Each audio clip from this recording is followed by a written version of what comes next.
सदा चित्ता। ओम सर्वमंगल मंगल्ये शिवे सर्वार्थ साधिके शरण्ये त्र्यंबके गौरी नारायणी नमस्ते। ओम सर्वस्वरूपे सर्वेशे सर्वशक्ति समन्विते भयभयस्त्राहिनो देवी दुर्गे देवी नमस्ते। ओम रोगानशेषानपहंसि अनुष्का कामान सकलानभीष्टान् त्वमाश्रितानन्द विबन्धनानां त्वमाश्रयान् प्रयान्ति। ओम सर्वाबाधा प्रशमनं त्रैलोक्यस्याखिलेश्वरि एवमेव त्वया कार्यं सर्वैर्विनाशनम्। ओम तत्सत् तत्परमं गुह्यं सर्वरक्षा विशारदं दिव्या सम्भाषितं स्तोत्रं सदा मंत्रहीनं क्रियाहीनं भक्तिहीनं सुरेश्वरि यत्पठितं मया देवी परिपूर्णं तदस्तु मे। तुम गुह्याति गुह्य गोत्री सभा मध्ये अस्मत्तं जपं सिद्धिर्भवति वेदे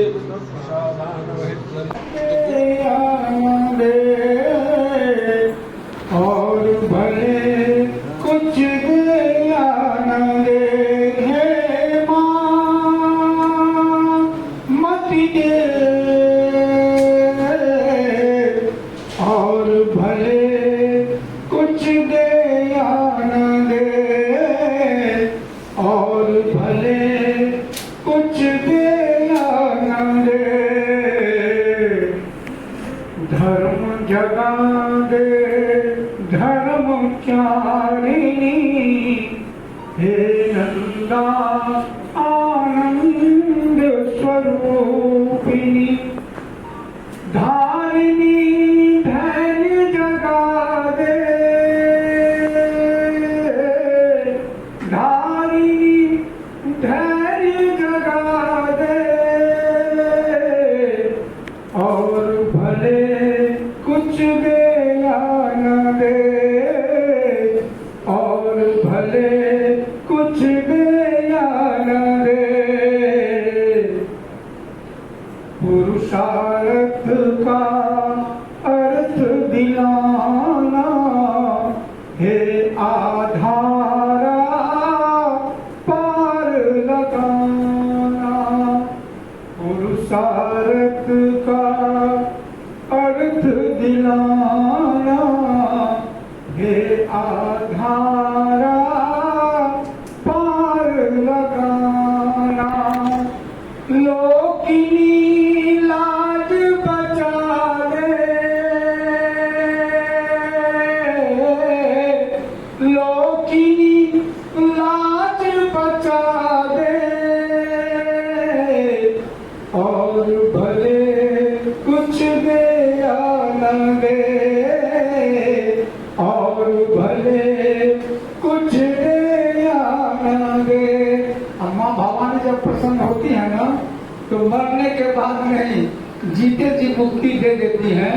तो एक निवेदन है माता रानी से कि जीवित मुक्ति का वर देना मोक्ष का मेधावन आना जीवित मुक्ति का वर देना मोक्ष का मेधावन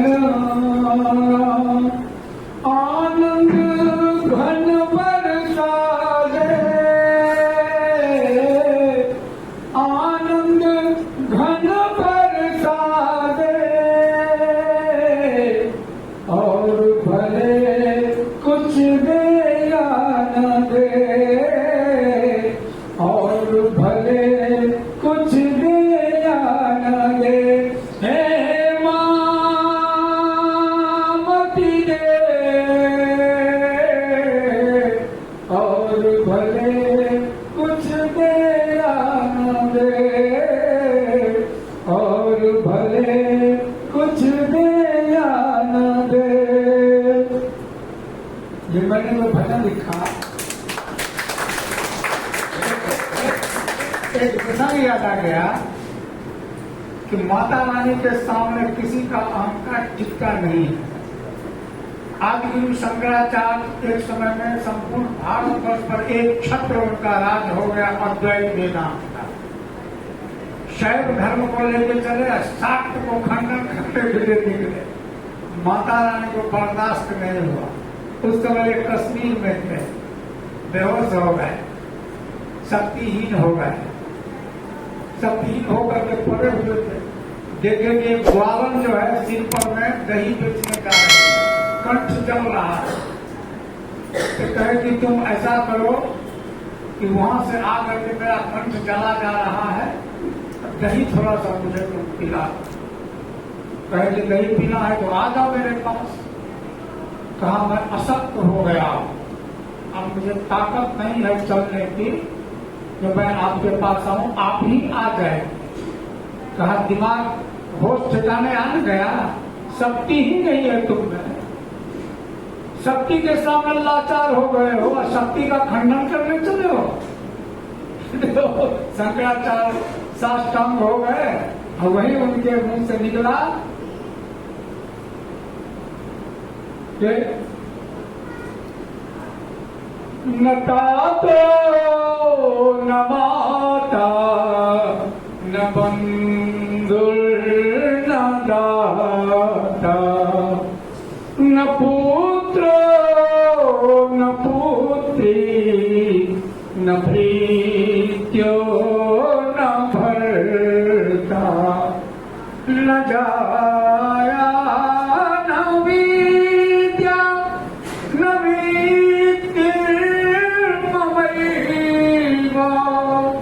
गतिस्तम गतिस्तम त्वमेका न जान महा भवाम धाम पारे महादुख भीरू। ध्यान रखा है। तो ये माता रानी के सामने उनका सरेंडर था। बात मैंने बहुत सारे भजन लिखे माता रानी का, और सच पूछे तो मैं योग अभ्यास में भी आज तो लोग अपना अपना योग चला रहा है। कोई रामदेव का योग, कोई सत्यानंद का योग, कोई किसी का योग, कोई किसी का योग। लेकिन मैं माता रानी का योग सिखाता हूँ, जिसको कई बीमारी का यहाँ मैंने इलाज किया भाई साहब, माता रानी का योग सिखा करके। देवी भागवत में बताई है तो योग का अष्टांग योग पूरा बताई है माता रानी, कैसे रहना चाहिए, कैसे जीना चाहिए। और अंत में हिमालय ऋषि को उपदेश देते हुए माता रानी कही है कि 5 ही कर्म करना चाहिए मनुष्य को, शब्द गम तितीक्षा वैराग्य और चित्त शुद्धि। तो उसका जहां तक हो सकता है उसका कर्म करते हुए मैं जीवन को आगे ले जा रहा हूँ। माता रानी की कृपा बनी रहे हम सभी पर में। और क्या, आज गुरु पूर्णिमा के दिन सर्वस्व समर्पण है माता रानी के चरणों में, और उनकी जो भावना के अनुसार अपनी साधना में लगे हुए हैं उन सभी गुरु भाइयों को सादर नमस्कार। जय जय। बहुत बहुत धन्यवाद भाई। आप जब भी आते हैं क्षमा बांध देते हैं। ये सब ऐसा चल रहा है मेरा पटना में एक समूह कि मैं अब अकेला महसूस ही नहीं करता हूँ। अभी राज रोशन मीडिया वाले ने फोन किया, बाबा तुम लोग गए थे? हाँ गए, सब चले गए, चिंता मत करो। इधर से राजभवन से लौट रहे थे, मैंने कहा क्या लौटना है, आ जाइए आप। ये भी पहुंच गए। आपको कैसे लाया ये तो समझ जानते हैं। इसलिए साधक सरल शब्दों में अपने जीवन के सुख दुख का जब अनुभव मंत्र विद्या में पिरोता है तो उसकी शक्ति बढ़ती है। साधक कोई भी हो, वो इस जीवन यात्रा से विलग नहीं है। जैसे आपको दूध दही नहीं मिलता तो एक जमाना था वनस्पति घी बनकर, आपने पेड़ पौधों में तरह आपने गलत नहीं किया। जितनी जीवन रक्षक औषधियां बनी हैं वो सब पौधों से ही तो आई हैं। और आपको मालूम है ऋग्वेद में जो भवानी के जितने नाम हैं वो सब लता गुल्मों के नाम हैं। एक प्रसंग है कि एक तांत्रिक नए नए थे, अब मेरे चले और क्या मैं दूसरे को दोष देना बेकार है। वो अर्थ समझते नहीं थे और गुरु उनको चाहते थे कर समझाने। उन्होंने कहा नित्यशः घृत कुमारी का सेवन करो, बुद्धि बढ़ जाएगी। मेरे जैसा साधक सोचने लगा घृत कुमारी मतलब कुमारी का प्रसाद, तो कुमारी कन्या का जो पूजा होता है सब जानते हैं। और वो बेचारे रोज प्रणाम करने लगे, फिर किसी से हो जाएगा कहीं पे किसी दूसरे साधक ने देखा भैया क्या बात है, वो नहीं घृत कुमारी का प्रसाद। अरे बोलवा घृत कुमारी एक पौधा है, एक पेड़ है। ऋग्वेद में देवियों के नाम से अपर्णा पार्वती। अब वो ऐसा पेड़ है जिसमें पत्तियां नहीं होती और वो कैंसर की दवा है। आपके बंगले के चारों तरफ दिखाई पड़ती है। आप उसे क्या कहते हैं? वो जो रेगिस्तान में उगता है, पत्ता झड़ जाता है, जनता की तरह हरा खड़ा रहता है काटेदार। अब बताइए, अपर्णा अरे पत्ते खाकर जीने वाली, वो अपने ही पत्ते को नष्ट कर देता है। अब इस तरह से ऋग्वेद में शक्तियों को दैवत्व से जोड़कर बताया गया। इस पर किसी का ध्यान नहीं। जब प्रथम मंत्र बना था ऋग्वेद का, उसका प्रथम मंत्र था कि आप पहला अग्नि की तलाश करो, आग को खोजो, आग होगी भोजन पकेगा, कपड़े सूखेंगे, फसल उगेगी, आग को ढूंढो। उन्होंने कहा अग्निमीळे पुरोहितम। ऋग्वेद के प्रथम मंडल का प्रथम सूक्त है और पूरा ऋग्वेद अग्नि पर ही है, जहाँ से तोप विमान से बनने तक सबकी व्याख्या की है। लेकिन हमारे धर्मध्वजी लोग ऋग्वेद को भी आडंबर बाउंडर में खींचे चले जा रहे हैं। ऋग्वेद ज्ञान का प्रकाश है। दूसरा देखिए, जंगलों में गा रहा है तो कह रहे इसे प्रथम मंडल प्रथम ज्ञान जो जल है वो विष्णु है, वही पालन करता है। उस जल का संरक्षण करो। ये जो जल है वो कई रूपों में व्याप्त है। आपकी वाणी में व्याप्त है, आपके नेत्रों में व्याप्त है, आपके शरीर में व्याप्त है। अलग अलग नाम है, अलग अलग स्थान है और उन स्थानों को आपके प्राण की अग्नि अलग अलग रूप से काम करती है। कहीं प्राण बनता है, कहीं अपान बन के काम करती है, कहीं ज्ञान बनकर काम करती है, कहीं दान बनकर काम करती है, कहीं समान बनकर काम करती है। लेकिन इन 5 प्राणों को तो 5 हिस्सों में बांट दिया शरीर का। लेकिन तंत्र आपसे अलग नहीं है। आज एक नई बात मैंने विज्ञान की बात कही है। अब इस वायु को कहते हैं, अगर वायु का संचरण नहीं होगा तो प्राण किस आधार पर घूमेगा शरीर के सभी अंगों में? वो तो नाभि में केंद्रित है और नाभि से उसको चारों ओर घूमना है।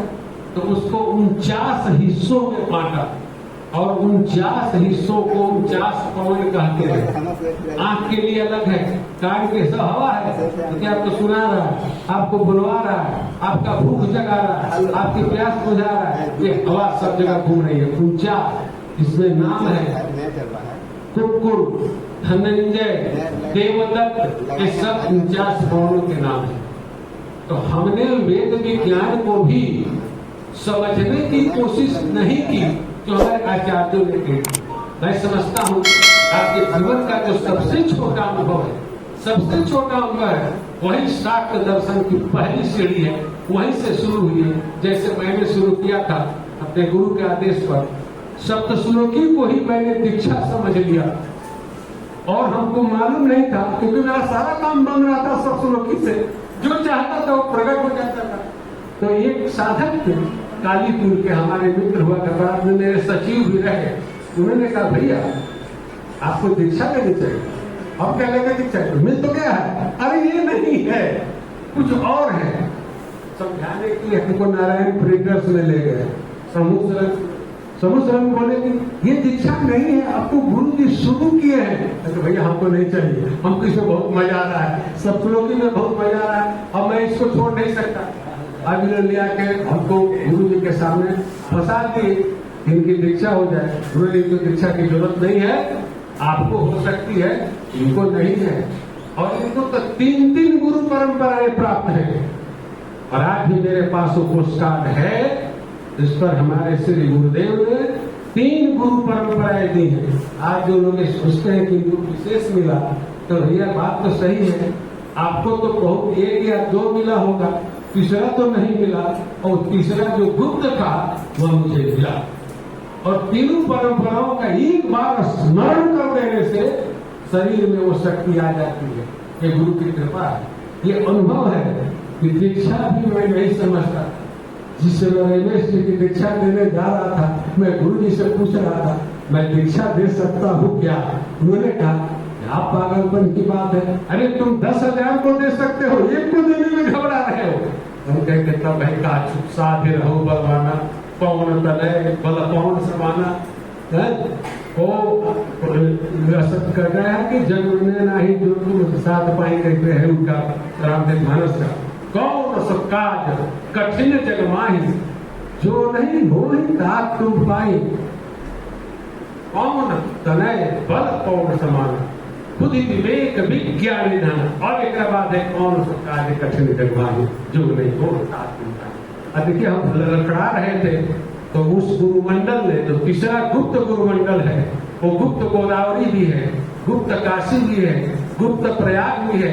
मैं तो उसको इन नामों से ही पुकारता हूँ, जब मुझे जरूरत पड़ती है और तो उधर से तार जोड़ देते हैं। ये गुरु कृपा होती है, यही अनुभव है। हमको ज्यादा चाहिए, कुछ लोग हमारे शिष्यों में से ज्यादा लेने के लिए दौड़ के गए। बम्बई में हमको उन्होंने फोन किया, अरे ये सब क्या चाह रहे हैं? तो जो चाह रहे हैं दे दीजिए, हमको तो मिल गया है, हम संतुष्ट हैं। वो नचाते रहे लेकिन अपने पद से अभी नहीं हुए। उस सच्चे गुरु थे इस पृथ्वी पर जिन्होंने संयम विवेक दोनों का सहारा लेकर शाक्त धर्म के रक्षक आज उनकी किताबें ही मार्गदर्शिता बनी हुई। हम जो कुछ भी लिख रहे हैं उन्हीं के किताबों के आधार पर लिख रहे हैं, एक नए ढंग से दे रहे हैं। तो यही बात हो रहा है, स्टाइल बदल दिया, तरीका बदल दिया। आज में जो आप कर सकते हैं ऐसा है। तो अनुभव जब तक आप शेयर नहीं करेंगे, बांटेंगे नहीं, तो हमारे बड़े भाई की गजल का मजा कैसे लेंगे आप? इसलिए मैं विनोद कुमार शर्मा से आग्रह करता हूँ, वो भी आकर अपने अनुभव मांगे। आइए। बंधन अभिनंदन। हमारे जितने विशिष्ट अतिथि हैं, विशेष महानुभाव हैं, उन सभी लोगों का हमारा हार्दिक नमन हार्दिक करना और इस समारोह में उपस्थित सभी छात्र छात्राओं को भी हमारे तरफ से विशेष नमन हार्दिक नमन। गुरुदेव, अनुभव तो आपसे ही मिलता है और गलतियां भी हम लोगों से होती है, क्षमा भी आप ही करते हैं। गलती तो होती है, भूत में हुई है, भविष्य में भी शायद क्षमा तो आप ही करेंगे। अथाह समंदर है आप, अनंत कोटि में है आप, यह हमें अनुभव होता है। पिछली बार जब मारवाड़ी आवाज सीधे में गुरुद्वार से मिलने गया, एक छोटा सा अनुभव हुआ जो हमने आपसे शेयर किया। हमको लगा कि हो सकता है मति भ्रम की स्थिति होगी हमारी, तो मैंने आपसे धीरे से आपके कान में कहा कि गुरुदेव ऐसा अनुभव हमको क्यों हो रहा है? आपने कहा कि सही है। सत सत नमन गुरुदेव, नमन बंदन अभिनंदन। हम यहाँ आप लोगों से सीखने आए हैं, जानने आए हैं हम लोग, तो हम अपना विशेष परिचय क्या दें? हम पुनः यही आग्रह करेंगे आप लोगों से। और जैसा कि रास्ते में करुणेश जी से जो बातें हुई, इतनी बातें पहले नहीं हुई। बहुत अच्छा किया आपने आदेश दिया हमको करुणेश जी को लाने का, जो रास्ते में जी अच्छी बातें हुई, बहुत अच्छी बातें। अब तो मन करता है कि आपका आदेश में और बार बार इनसे मिलें जी, उनका अभिनंदन करें। बहुत अच्छा लगा। और इसके पहले भी जैसा करुणेश जी से हमारी बातें हुई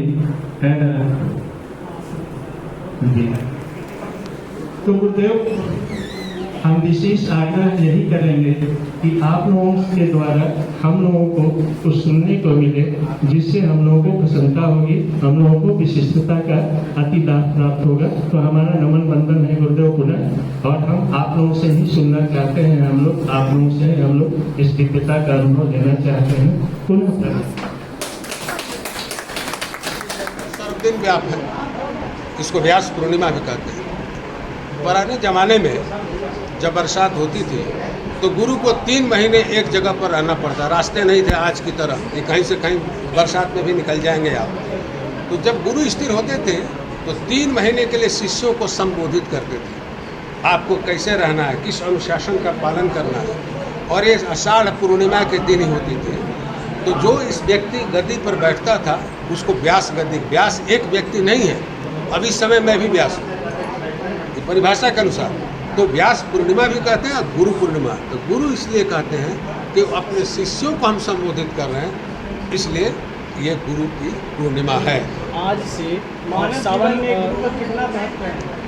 आपने श्लोक सुना ना, अभी मैंने कहा अज्ञानतिमिरान्धस्य ज्ञानांजन शलाकया चक्षुर उन्मीलितम येनम तस्मै श्री गुरुवे नमः। ये ऐसा अंजन है गुरु जिसको आँख में लगा देने भर से भूत भविष्य वर्तमान तीनों का संकेत मिलने लगता है, इस श्लोक में है।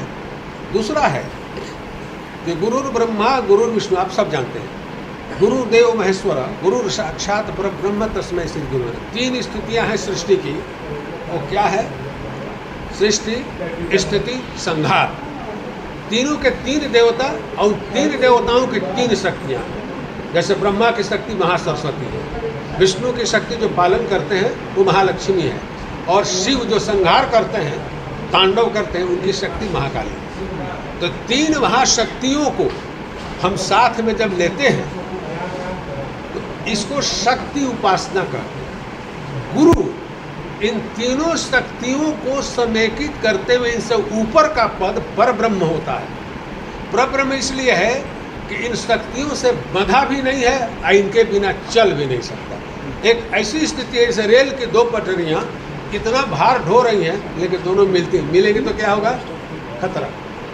तो गुरु उस महान पद पर होता है जो ब्रह्म से भी ऊपर है, इसीलिए गुरु को परब्रह्म कहा गया, उससे तुलना की गई कि 3 जो ईश्वर है इससे भी ऊपर गुरु है, ये गुरु का महत्व माना गया। अब दूसरा सवाल इसमें जुड़ा हुआ कर सकते थे कि गुरु को इतना महत्व क्यों? देखिए, समाज में सवाल आपको भी करना है, मैं ही उठा देता हूँ। जब इतने ग्रंथ हैं, सारे मंत्र छप गए, सारी विधियाँ छप गई, तो गुरु क्या करेगा? गुरु क्या जरूरत है? आप तो घर बैठे ही सब कुछ कर सकते हैं। गुरु को समझने का 2 ही अर्थ है, गु माने अंधकार, रू माने प्रकाश। आपके भीतर सब कुछ है, आपके घर में सब कुछ है, लेकिन आप भोजन नहीं बना सकते। इसके लिए 2 चीज़ चाहिए, एक कला चाहिए और दूसरा समय की जानकारी। गुरु इन दोनों चीज़ों को जानता है कि आप तो ब्रह्म हैं, आप खुद भी ब्रह्म हैं, हम भी ब्रह्म हैं, आप भी ब्रह्म, सर्वम खलविदम ब्रह्म। लेकिन आप ब्रह्म बनेंगे कैसे?